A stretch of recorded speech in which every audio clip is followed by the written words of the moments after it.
प्रणाम। हम सब छी मैथिली हाँ मचान पर और आइ हमरा सब संग छथि श्री नरेंद्र नाथ मिश्रा।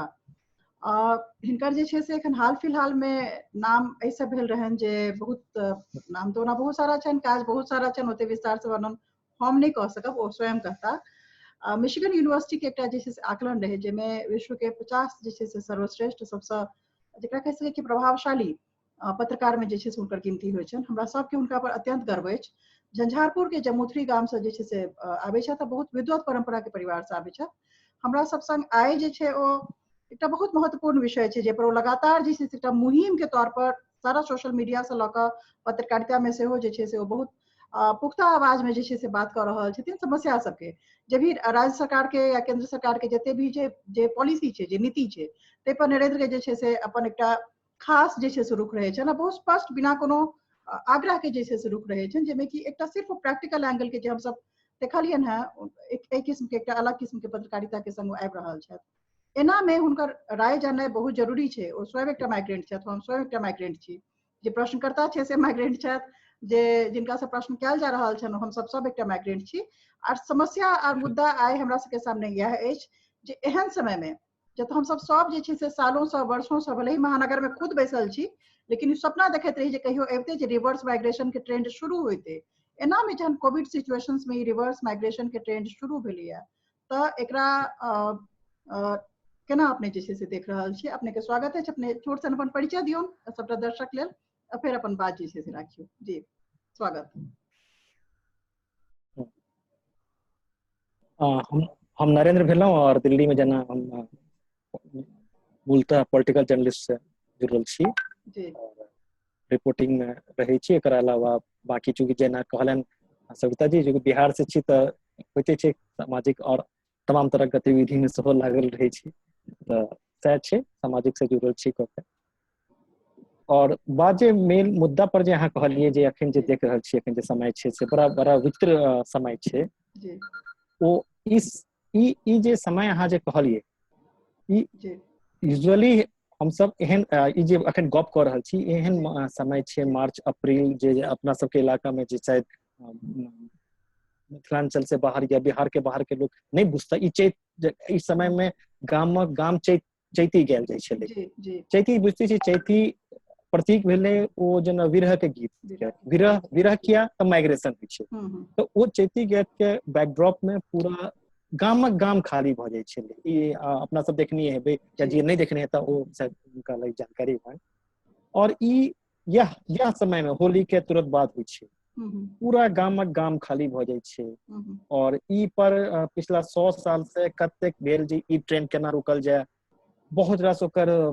सोशल फॉलोआउट भेलै। शॉर्ट में कही तो ओकर बाद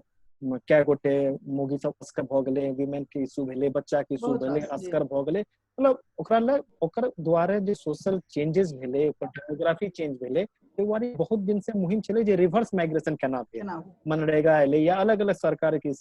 स्कीम एलै जे गामी में स्वरोजगार होय, हाँ वो सब एकटा होइ छै। यह डिबेट के बीच में ई कोरोना एलै और रिवर्स माइग्रेशन जे कोनो सरकार कोनो डेवलपमेंट से नहीं भऽ सकल, ई रिवर्स माइग्रेशन एहन रूप में देख रहल छी। मतलब ई ट्रेजेडी देखियो जे वो माइग्रेशन में लोग दुख होइ छलै, कानै छलै, और रिवर्स माइग्रेशन में घर जाइला ओकरो में दुख छै, ओकरो में कानि रहल छै। ई अगर आप दुनू जे मिड पॉइंट देखिए, यह दुनू में पूरा जे बिहार के जे ट्रेजेडी छै, माइग्रेशन ला जाइ छलै ओकरो में होप नहीं छलै, और आइ घुरि रहल छै रिवर्स माइग्रेशन में तैयो होप नहीं छै। तऽ ई बहुत पैघ चैलेंज छै। और आगू आबै वाला समय में अगर अपना सब अगर अंडरमाइन नहीं कऽ सकै छी, ई बहुत मतलब टाइम मशीन पर ठाढ़ छी। रिवर्स माइग्रेशन अचानक भऽ रहल छै, बड़ा स्वतः स्पॉन्टेनियस नहीं छै, फोर्सफुल रिवर्स माइग्रेशन छै। एकर बहुत पैघ इम्प्लीकेशन हेतै सोशल स्तर पर, एकर हर स्तर पर देखऽ पड़तै। और इस चैलेंज ला अखने से तैयार हुआ पड़तै, फिर बाद में अगर एकर मतलब मल्टी डायमेंशनल हम एकर इम्पैक्ट देख रहल छी। अब तैयार केकरा हुआ पड़ते? प्रश्न ई छै जे तैयार हुनका ला आइ क्यों नहीं छन। ओ गाम जे स्वयं कोविड से जूझ रहल छै, जेकरा पास हेल्थ के स्वास्थ्य संबंधी कोनो भी इंफ्रास्ट्रक्चर नहीं छै, ओना में आइ ओ जे छै से ओइ बीमारी के, जेना मधुबनी के अपने एकटा अथी उठा लियो, पिछला 2 हफ्ता के अगर अपने सब प्रोग्रेस देखिए, प्रगति देखिए, हम तैं कह रहल छी मधुबनी के केस, कियाकि ओतऽ जे छै से बहुत गुणात्मक जे छै से वृद्धि भऽ रहल छै केस के अचानक, तें ओकर नाम लऽ रहल छी। तऽ एकटा अगर ओतहि के उदाहरण ली, ओही एक जिला के उदाहरण ली, तऽ एखन जे बाहर से जाय वाला एकटा पट्टीटोल के झंझारपुर से पट्टीटोल के केस है, जेमे नोएडा से गेल रहत किछु लोग और अंत्येष्टि के भोज वगैरह करेलखिन, परिवार में पांचों के पांचों जे छै से संक्रमित रहथिन। आब एखन केस में जे छै से गुणात्मक वृद्धि भऽ रहल छै।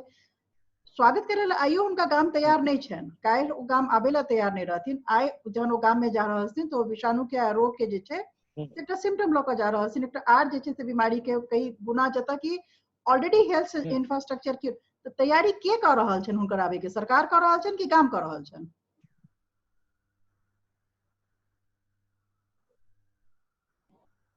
एक एकरा में दूटा स्टेज एकरा में देखऽ पड़तै, तीनटा स्टेज छै एकरा में। एकटा जे बिहार से बाहर अलग अलग दिल्ली भेल, बॉम्बे भेल, बेंगलोर भेल, ओतऽ जे ठार आबै वाला हुनका की आबि रहल छनि लीगल तरीका से, जे मजदूर छै से कऽ के एकटा। दोसर जे अपन जे मिडिल क्लास छै, जे संपन्न क्लास से आबि रहल छथि, अपन अपन केना आबि रहल छी से, जेना अहाँ जे पट्टीटोल वाला कहलिए वो अपने ही व्यवस्था से आयल छल, केना आयल छल ओकर वो डिटेल जानकारी नहीं छै, अपन गाड़ी से पहुंचल छै। और तेसर जे हाँ हाँ हाँ, और तेसर जे छै से ओतऽ पहुंचला के बाद आगू के व्यवस्था की हेतै, क्योंकि अखन ततेक डे टू डे ततेक फास्ट छै अखन मेनली, और चूंकि बहुत रास रिस्ट्रिक्शन छै, तऽ अखन मेनली गवर्नमेंट के रिस्पांसिबिलिटी, गवर्नमेंट और एडमिनिस्ट्रेशन के रिस्पांसिबिलिटी छै, जे ओकरा गेला के बाद आइसोलेशन केना करते, ओकर टेस्टिंग के की प्रोसेस छै, या ई काज, मतलब हमरा हिसाब से एक जे काज छै वो जतेक जल्दी भऽ जाए, क्या तऽ अपना सबके आन जे सोसाइटी अछि ओ तऽ एक बेर जे आइसोलेशन भेल, बीमारी खत्म भेल, हुनकर प्रॉब्लम ओतऽ खत्म भऽ गेलै, हुनकर न्यू लाइफ शुरू भऽ जेतै। लेकिन अपना सब जे गप कऽ रहल छी, ओतऽ बीमारी खत्म भेला के बाद नया चैलेंज शुरू है जी। और जे कोरोना से कोनो ये बड़ा कमजोर नहीं रहा, जे लाखों आदमी जे फिर घुर के चलि गेले, वो जे रहते गांव में, पहिने वो बाहर से अपन कमा के पठबै छले, वो ओतऽ आबि जेतै बिना नौकरी के वो रहते, तऽ ओतऽ फिर चैलेंज 2.0 से शुरू हेतै जी जी। ओकरो ला तैयारी अपने से शुरू करऽ पड़तै, फिर वो अगर अपना सबके वो बहुत पैघ। एक मिनट अपने के एतऽ रोकऽ चाहब जे कि जे एखन ई सीजनल माइग्रेंट जे जा रहल छथिन एखन, की ई रुकथिन? अपने के आकलन की लागे है जे सब जे इनफॉर्मल सेक्टर से उठ कऽ अतः फैक्ट्रीज आ इंडस्ट्रीज बंद भेला के वजह से जे गाम के तरफ कूच कर रहल छथिन, की ई ओतऽ रुकथिन कि परमानेंट रिवर्स माइग्रेशन छै? प्रश्न ई छै। अब देखियो जे अखन जे अहाँ के जे लागि रहल छै, जे सीन आबि रहल छै अखन, एक साल तक स्थिति फैक्ट्रीज में पूरा कंप्लीटली नॉर्मलाइज नहीं हेतै। ठीक छै। तो जब तक 100 आदमी के जरूरत छले, ओतऽ 40 आदमी के में काज हेतै, ठीक छै। 60 टा आदमी ओहिना हटि गेलै, बाकी एकटा अनकहा एकटा नया जोन में जा चुकल छी, ओकरा में रहनाइ, जे काज लोग 20 गोटे के करे छला, डिमांड नहीं रहते तो मजदूर नहीं अनते, तऽ ई अहाँ मान के चलू जे 60% से बेसी आदमी रिटेन करत अखन फॉर 2-3 साल तक, और वो 1-2 साल तक रहला के बाद फिर ओकरा में एक चैलेंज छै जे अहाँ ओकरा ओते कंटिन्यू करा दियो। 1-1.5 साल अहाँ छोट समय नहीं होइ छै, एक साल अहाँ लॉकडाउन में अपना सबके ई हालत भऽ गेल, 1-1.5 साल अगर बेरोजगार आदमी जे अपन पूरा कंट्रीब्यूट करे छले, वो अचानक गाम चलि के फिक्स भऽ जेतै, तो वो लाखों लाख, तो ओकर बहुत पैघ इम्प्लीकेशन हेतै। ठीक छै। ओकर तैयारी ओतऽ केना देख रहल छियै गाम में, जे हुनकर कियाकि जे एग्रीकल्चर के, कृषि के लऽ कऽ जे अपने सबके जे समझ बनैया, कृषि तऽ 20% से बेसी के जे छै से एकोमोडेट करे ला या तैयार नहीं छै। लैंड होल्डिंग जे छै से छोट छै, पैघ जे छै से जमीन के टुकड़ा नहीं छै, चकबंदी कोनो अपना सब ओतऽ भेल नहीं है। तो एना में जे छै से कमर्शियल एग्रीकल्चर एकमात्र तरीका रहे जैसे कि हुनका सस्टेन कऽ पेतै ना, एब्जॉर्ब कऽ सकतै। ओ कैपेसिटी कृषि के छै नहीं, ओ क्षमता कृषि के छै नहीं, तो हुनका अहाँ कतऽ देख रहल छियनि? ओकरा जे आकलन बनि रहल छै जे भयंकर सोशल कॉन्फ्लिक्ट शुरू हेतै, रिसोर्सेज कम रहतै, पॉपुलेशन बहुत बेसी रहतै, तो ऐसा एकटा कॉन्फ्लिक्ट शुरू हेतै। एकरा अलावा हुनका एब्जॉर्प्शन अहाँ कतऽ देख रहल छियनि? एग्जैक्टली हम ओते आबै वाला छलहुँ, जे सोशल कॉन्फ्लिक्ट कहलिए, अगर गाम में अचानक पॉपुलेशन बढ़ते, नौकरी नहीं रहते, तो बहुत सोशल कॉन्फ्लिक्ट और बहुत तरह के इश्यूज होते, जेकरा में सोशल नुनसेंस एकरा कहै छै, वो अब एबे करते। अब एकरा में अगर जना एक दूटा एग्जांपल होय छै जे डिस्कस चल रहल छै, अर्बन मनरेगा के जे 2.0 वर्जन आना पड़ती, गांव में रोजगार के बदला काम में जकरा अगर अहाँ जे हिसाब से कह रहल छी अहाँ आउटसोर्स करू या पूरा हिसाब से अगर हर गांव में किछ अहाँ गांव के ठेका दऽ दियौ किछ काज करे के, जे बहुत रास स्कीम आबि रहल छै जे ई गांव के मतेक रास काज देलौ और ई गांव अपन हिसाब से काज करा लिया, पंचायत हिसाब से, प्रोक्रेट हिसाब से। तो एकरा में किछ ने किछ या स्तर पर हिनका चलू ठीक छै, बीमारी अहाँ के नहीं बुझल रही छै, बीमारी अबै वाला छलै या लोकक नहीं बुझल छलै त तैयारी नहीं क सकलौ, एटा ओकरा बहाना हम मान सकै छी, चलू। लेकिन जे बीमारी या जे चैलेंजेस हमरा आवे वाला अछि, जे अपन देख रहल छी सितंबर अक्टूबर में वो चैलेंज आवे वाला अछि, रादर आबि चुकल अछि, अखन अपना चूंकि नहीं देख रहल छी चूंकि अपना सब अंदर में छी, अखन लॉकडाउन में छी, त ओ जे बीमारी खास करके बिहार एहन इलाका में जे सामने देख रहल छै सितंबर अक्टूबर नवंबर या जहिया से ई एकटा विस्फोट हो जा रहल अछि, एकरा ला plan A, plan B, plan C, plan D की अछि। अतः हमरा लगे सरकार, मीडिया के और जे सोशल मीडिया या जे एकटा समाज में छी, हमरा संस्था या अलग अलग जना अहाँ जना पहल कऽ रहल छी, जना के कऽ के ई लेवल पर संवाद, ई लेवल पर चर्चा, ई बहुत आइ के तारीख में बीमारी एकटा इशू छै जेकरा में सब गोटे कऽ रहल छै, बीमारी एकटा गलत सही जना जे पूरा एकटा सेप पकड़ा गेलै, ओकरा में बुझि गेलै, ओकरा से बेसी लिमिटेशंस छै ओकरा में, और ओ एक लेवल के बाद वो पीक केला के बाद खत्म भ जेतै ओकर बाद। लेकिन जे अहाँ कहि रहल छियै ओ जे एटा आबै वाला छै ओकर इम्पैक्ट अहाँ के जनरेशन बाय जनरेशन सेहो पड़ि सकै छै। ठीक छै। तो हमरा लगैया कि जे एकटा सेक्शन के जे ई बीमारी से इन्वॉल्व नहीं छथि हुनका आगू बढ़ के ई जे 6 महीना बाद जे आबै वाला छै, ठीक छै, एक नया विपदा, एक नया जो सोशल सामाजिक बीमारी ओकरा पर आबि जेबाक। अते हम अहाँके एकटा प्रश्न पूछब जे ई तैयारी फेर हम ओही पर आबि रहल छी जे अहाँके लगैया जे मध्यम वर्ग ई तैयारी कऽ रहल छै या कऽ सकै छै सक्षमताक संग, अहाँ बहुत बेसी क्रिटिकल रहै छी और बिल्कुल हम अहाँके संग छी जे फेसबुक योद्धा या जमीन पर नहीं काज करे वाला खाली पोजिंग जकरा कहै छै, जे तमाम किस्म के सोशल मीडिया पोजिंग तऽ मध्यम वर्ग के बहुत बेसी छै, पर ओ की ट्रांसलेट भऽ सकै छै जमीन पर आइ जहन अहाँ घर से नहीं निकल सकै छै तऽ कि गाम पर बिना अपन फिजिकल प्रेजेंस के, हमहूँ सब देख चुकल छी जे बिना फिजिकल प्रेजेंस के कोनो खेती या कोनो भी किस्म के जे छै से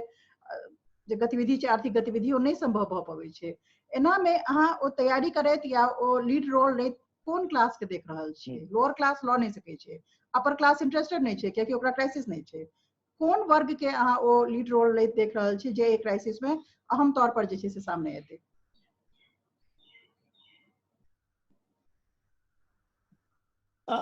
जे मेजोरिटी जे मिडिल क्लास छै ओ जे अहाँ कहलिए ओकरा एकटा अखन अजीब तरह के मतलब बहुत अजीब टाइप वो अखन ओकरा अपनो नहीं बुझा रहल छै, वो अपनो पर हंसी छै, ओकरा ओकरो संगे छै कि गलत भ रहल छै ओहो नहीं बुझ रहल छै, वो अखन हमरा लागी बहुत बेर वो ततेक ओकरा विवेक खत्म हो गेल छै जे ओकरा अपनो नहीं बुझै छै जे हमरा संगे गलत भेल। तो जे ई आदमी जे कहीं वो स्टेटस में नहीं छै जे अपना संगे होय वाला गलत के बारे में नहीं बुझ सकै छै, दोसर के बारे में की बुझतै जी। तो ओकरा से मेजोरिटी से अखन एक्सपेक्ट करना ओकरा से कि बुझ लिए से बहुत बेसी। हाँ, लेकिन हमरा एकरा में लागैया कि ई एकटा एहन क्राइसिस अछि एकरा में लोअर क्लास संगे मिडिल क्लास हो ओतबे सफर करे वाला अछि, हार्ड हिटिंग में। अखन तक होय छै जे मिडिल क्लास जेना नोटबंदी भेलै, नोटबंदियो में बाद में गरीब इफेक्ट भेलै, बाद में भेलै, ओकरा दोसर तरह जे भ गेलै या बहुत तरह ओकरा जे भेलै क के, लेकिन मिडिल क्लास ताबत तक नहीं बुझे छै कोनो दिक्कत के जाबत ओकर पॉकेट से डायरेक्ट पैसा नहीं ल लियो, 100 रुपया पॉकेट में छै, वो इनडायरेक्ट कष्ट नहीं बुझे छै, इनडायरेक्ट कष्ट ओकरा पर पैसे पड़तो नहीं छै जरा गरीब पर पड़े छै या आंतरिक त, लेकिन एकरा में मिडिल क्लास पर डायरेक्ट पड़े वाला छै, वो आइ न काल्हि 2 दिन 3 दिन बाद वो पड़तै त हमरा हिसाब से मिडिल क्लास से इफेक्ट हेतै और ओकर बाद इफेक्ट भेला के बाद एकटा वर्ग मिडिल क्लास रियलाइजेशन दौड़ में सेहो औतै, मे बी भऽ सकै पैघ वर्ग, हम एहि मामला में थोड़े ऑप्टिमिस्टिक भऽ रहल छी कि मिडिल क्लास के एकटा बड़ा पैघ तबका रियलाइजेशन करते और फिर वो आबि के जमीन पर औतै, तो एकटा ओकरा से होप कऽ सकै छी। और दोसर जे जना पाइन अपन लेवल अपने आप लऽ लै छै, सोसाइटी में ई लेवल अपने आप लेतै, कॉन्फ्लिक्ट हेबे करतै, सोशल कॉन्फ्लिक्ट हेबे करतै। ठीक छै। चैलेंज अब जे अपना सबके जे समाज जे गाम जे अपन सबके सोशल गाम के जे स्ट्रक्चर 100 साल से जे बनल छे ओकरो में रिसफल होय वाला छे। ई जे रिवर्स माइग्रेशन होते, गाम में नया पॉपुलेशन होते, वो अपना हिसाब से चीज लेते, तो वो सब समीकरण बनते, गाम का स्तर पर बनते। निश्चित तौर पर अहाँ अगर ई सब तो सोशल कॉन्फ्लिक्ट में कास्ट रिलीजन सबटा आबै छे, सबटा है। बिल्कुल बिल्कुल। अब ओकरा में जे मान लिया जे एकटा ई जे क्राइसिस है, लेकिन एकरा हम कहलो जे फर्स्ट टाइम क्राइसिस आयल है अपना सबके सामने, और संजोग से बाढ़ो आयल है, भूकंप आबे से अपना सब क्राइसिस से यूज्ड टू छी। लेकिन पहिल बेर जे क्राइसिस आयल है, एकरा में एक सेकंड ला अपना सब इस क्राइसिस में अपॉर्चुनिटी सेहो छै जी। ई क्राइसिस में अपॉर्चुनिटी सेहो छै जे अगर विया को रिवर्स जे माइग्रेशन में अगर लोग रह गेल तो ओकरा ओता रोक देलिए काज द के पाई द के, तो अहाँ बुझ सकै छी जे फिर की हेतै। मे बी न्यू बिहार होय छै जे न्यू होप। अच्छा हमरा लगैया जे एतऽ एकटा पैरेलल जे छै से चूँकि इतिहास हम आबै छी, इतिहास के विद्यार्थी रहल छी, जे फ्रांसीसी क्रांति वाला जे हमरा लग रहल है कि एकटा फ्रेंच रिवॉल्यूशन के समय जे एकटा परिदृश्य बनल रहे, जेमे मध्यम वर्ग आर के एकटा अपॉर्चुनिटी आयल रहे लीड करे के, जे रूरल फ्रांस के वजह से लीड केलकै। और तै तरीका से क्रांति में जे छै से दू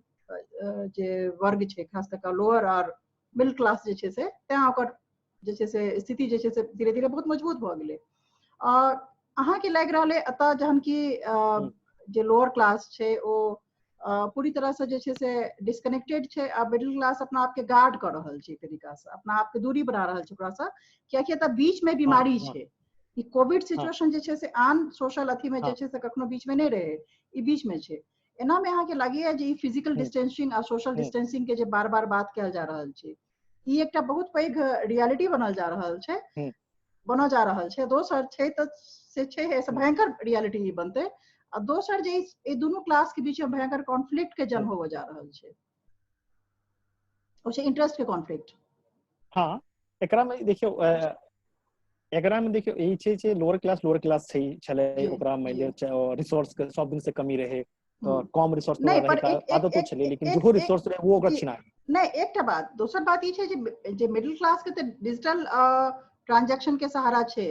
लोअर क्लास के जे छै से ओ कैश स्ट्रिप्ट छै, ओकरा पास कोनो रिसोर्स नहीं छै, ओकरा पास सहारा कथि के छै, डिजिटल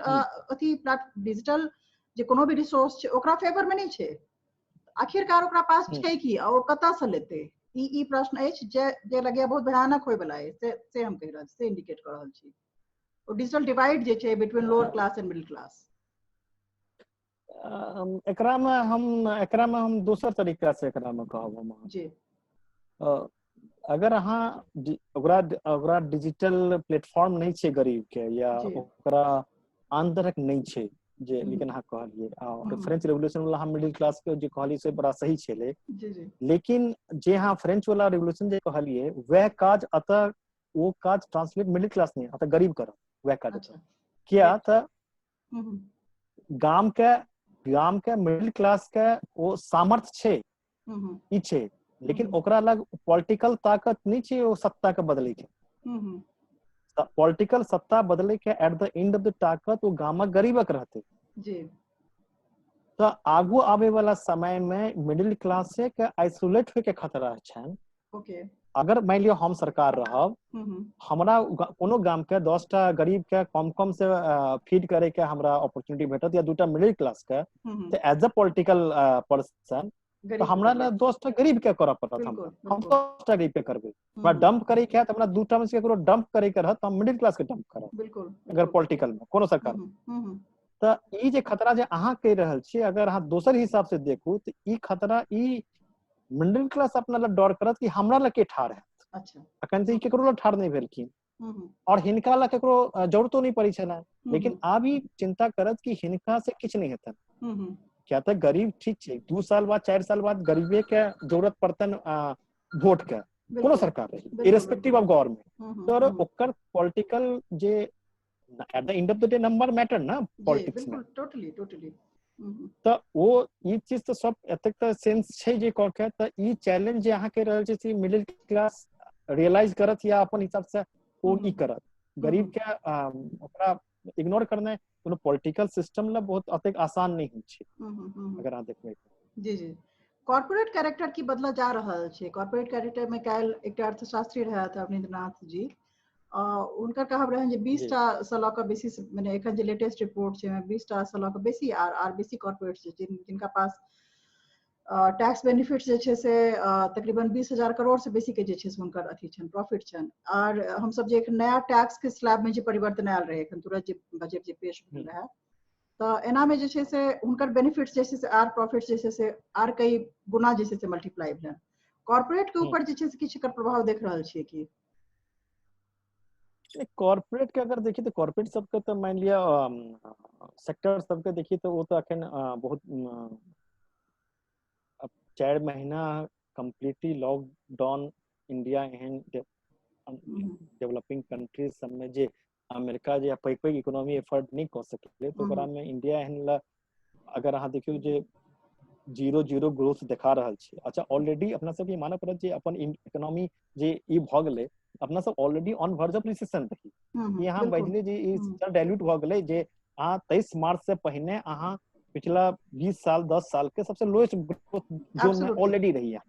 विदाउट कोरोना तो वो चीज अहाँ जोड़ लेना अहाँ बहुत शार्प डाउनफॉल दिस जाय छलो अहाँ लगातार वो डाउनफॉल में अहाँ के अचानक बुझू जे और ई लाइक है त वो इंड कत छै एखन हमरा लागे कोनो इकोनॉमिक्स या कोनो किनको पता नहीं छै जी कत जात पहिने त जे इमीडिएट पहिने क्राइसिस खत्म हुआ तकर बाद आगू की हेतै से इकोनॉमी फ्रंट पर केकरो पता नहीं मुश्किल छै एखन आकलन केनाइ एना में हमरा लगे जे रतन टाटा के जे ओ कहब छन जे 2020 जे छै 2020 जे छै से मात्र जीवित रहब के जे छै से समय छै खाली जीवित रहू अथवा अगर अहाँ कह लै छी त काफी है एखन अहाँ प्रॉफिट और लॉस के जे छै से नहीं सोचू एखन मात्र अहाँ अपन जीवन के जे छै सुरक्षा क लिय खाली जीव लिय 2020 में त काफी है जी पहिने त कहि रतन टाटा अखन रजनीकांत भोगला हुनकर नाम पर लोग किछ द दै छै ओ हुनकर स्टेटमेंट नहीं छलन ओ बाद में क्लैरिफाई केलखिन अच्छा जी त ओ हुनकर स्टेटमेंट नहीं छलन हमरा लगे जे एकटा दोसर दौर चल रहल छै जे स्टेटमेंट से आप बदलल जा रहल है जी और बहुत तेजी से चीज भ रहल है अपने जे छै से किछ आर बहुत सुंदर और सांदर्भिक अथी से अपने शुरू के लिए जे चैती विरह के समय छले फेर लौट रहल छथिन तैयो जे छै से वह विरह और वह वेदना छै किछ आर जे छै से अपने ऐड करऽ चाहबै किछ रास्ता देखाबऽ चाहबै किछ संदेश देबऽ चाहबै मचान के माध्यम से हमरा यह हुई जे अहाँ जे शुरू केलौं हँ ई एक लार्जर डिबेट के या पार्ट छै एखन और एटा बीमारी भ रहल छै ओ ठीक छै ओ लेकिन बीमारी के बाद जे एकटा और सामाजिक बीमारी अपना सबके देखा रहल अछि जे सोसाइटी में अपना सब बुझ रहल छियै और जे चीज डे टू डे में देखलियै है जेकर पैघ क्राइसिस छै हमरा लागे जे एकटा वर्ग जे होइ छै जे ओ जे छी से मेजरली ओइ दिस में की भ सकै छै हर गांव लेवल पर पंचायत लेवल पर ई माइन के कि ई क्राइसिस आबि चुकल अछि अहाँ पहिने देखियौ जाबे तक अपना सब नहीं होइ छै अपना सबके प्रॉब्लम जाबे तक अहाँ प्रॉब्लम मानबै नहीं ताबे तक ओकरा जे खारिज करैत रहबै तखन ओ नहीं होवला छै ई पहिने सबसे पैघ जे छै कि एक्सेप्ट करियौ कि एकटा बहुत पैघ इस पिछला 100 साल के सबसे पैघ इशू हमरा सबके सामने आयल है पोस्ट बीमारी सेहो रहा जे आन आदमी के नहीं झेलऽ पड़ते बाद में महाराष्ट्र दिल्ली या आन सब पंजाब के नहीं झेलऽ पड़ते बिल्कुल अपना सबके झेलऽ पड़त और अपना सबके ओइला ये अपना सबके ओइला हाँ ओ जे ओकर दोसर पार्ट छै जे बिहार से बाहर बहुत गोटे बुझबो नहीं करते अपना सबके लागे ओइ लेवल पर संवाद ओइ लेवल पर संपर्क ओइ लेवल पर संकेत संदेश सबटा देना अखने से जरूरी छै जे किछ ने किछ जे समथिंग बाहर निकल के आबे अपने के बहुत बहुत धन्यवाद आगुआ आशा रहत मचान के और हम सब लगातार अहाँ से मार्गदर्शन के और जे दिशा निर्देश के जे से कामना करैत रहब और अपने से जे से संपर्क में हम सब बनल रहब और आशा करै छी जे हम सब जे एकटा खास सिचुएशन से खास अवस्था से गुजर रहल छी ओइ पर जे भी अपने के मार्गदर्शन होय लगातार हमरा सबके अहाँ प्रदान करैत रहबै और स्थिति बेहतर होय एकर अलावा की कह सकै छी बहुत बहुत धन्यवाद अपने के फिर अपने से गप हेतै हृदय से आभार प्रणाम।